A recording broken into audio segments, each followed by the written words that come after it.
setiap berapa tahun sekali ekonomi itu dinolkan lagi. Ekonomi itu di restart lagi. Kenapa begitu? Anda percaya nggak? Pemegang kendali atau pemegang kekayaan 99% kekayaan bumi ini dipegang oleh 1% kelompok. Itu sudah terjadi sejak dulu. Si Rothschild. Iya, teman-temannya mereka lah, 1%. Saya bilangnya 1%. Jadi mereka sejak dulu menciptakan environment agar mereka itu tetap berada di puncak piramid. Agar mereka selalu tetap ada di puncak piramid, mereka perlu apa? Kontrol. Ya kan?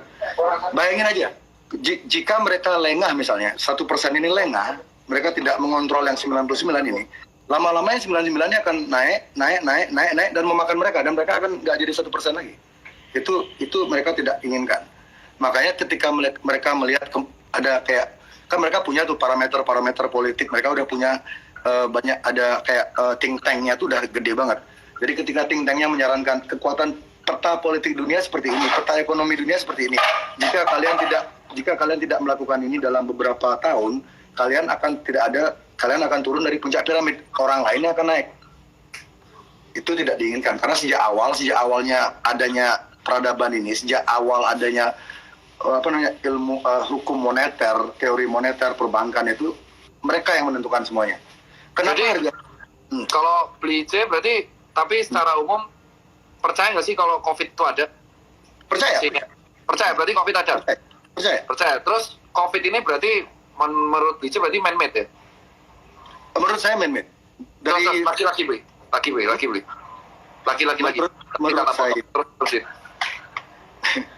Menurut saya COVID ini man-made. Ya. Terus?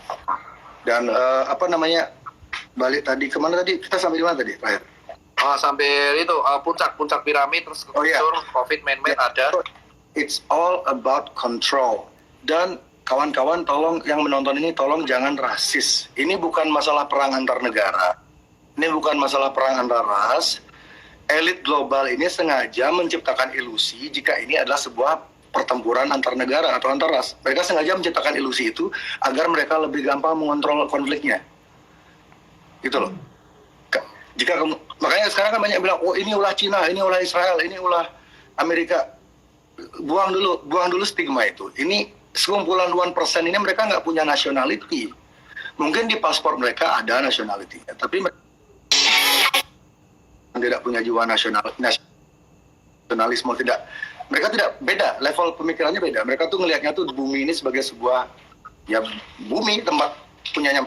Ya kalau bahasanya Lady Gaga global citizen lah gitu. Jadi mereka tuh tidak mengenal batas negara, tidak mengenal batas agama.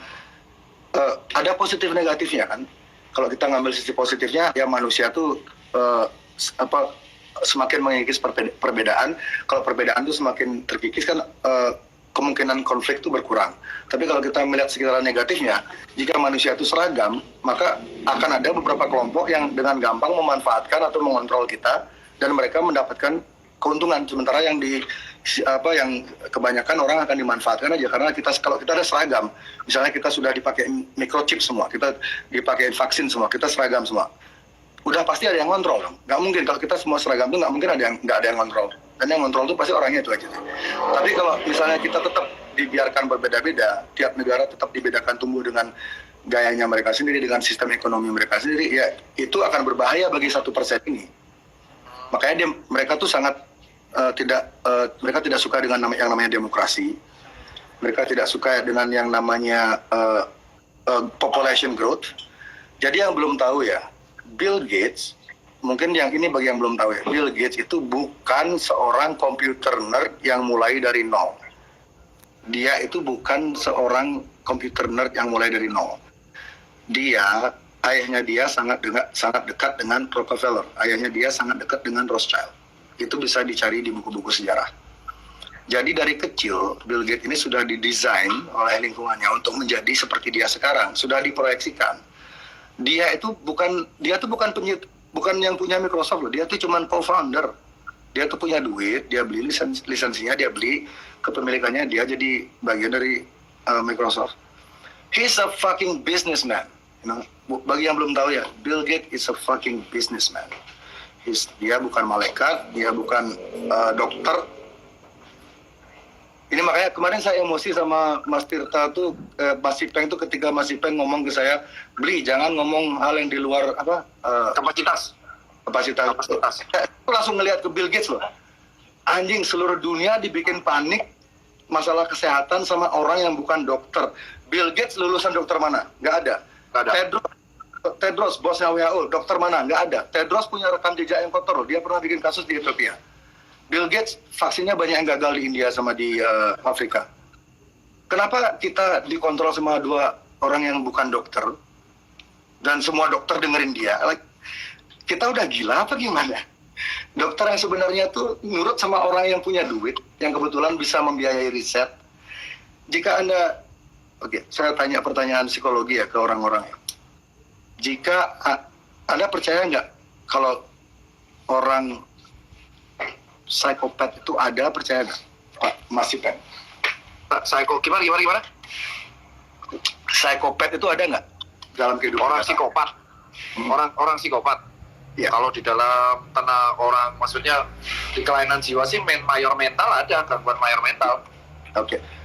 Orang serial killer termasuk psikopat atau Dia jujur, kalau orang serial killer jujur aja kalau dia mati dia memiliki hampir semua sih ada kelainan mayor mental mereka, kelainan mayor mental gitu. Ada yang bisa disebut schizophrenia, ada yang bilang bipolar, ada yang bilang maniak gitu. Iya, betul.